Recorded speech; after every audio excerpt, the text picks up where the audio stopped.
Extraordinary. Oh yeah. Hey public, l'histoire que je vais vous raconter aujourd'hui, c'est pas une histoire comme les autres. Non. C'est une histoire minuscule mais immense. Une histoire de vertige, de solitude et d'amour. C'est l'amour catastrophe, oh oh, l'amour catastrophe, oh oh. Parce que parfois, ce qui nous fait vraiment peur, c'est pas la chute, c'est ce qu'il y a en nous quand on tombe. Allez, c'est parti, on lance le générique. Youp. Bienvenue dans les histoires de Marc-Édouard. Il était une fois un petit Playmobil tout petit, tout silencieux, perché en haut de boîte à chaussures. On disait que c'était une place d'honneur, mais lui, il savait que c'était juste un endroit où on l'oubliait. Il regardait le vide, il rêvait de descendre, mais il avait peur. Les autres jouets crient d'en bas. Descends! C'est cool! Eh viens! Il y a d'autres gens, il y a des câlins!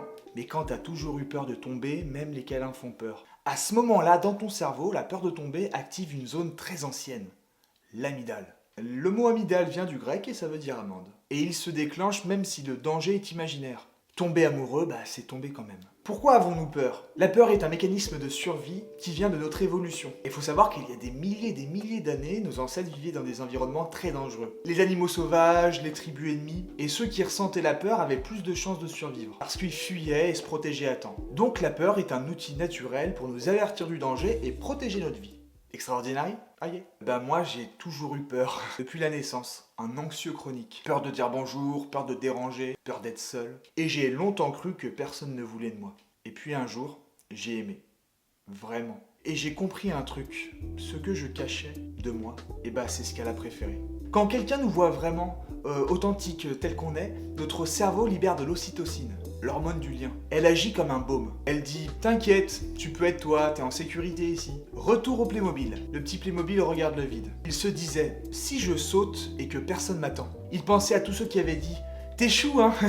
Mais non merci. Et puis un jour, il a compris.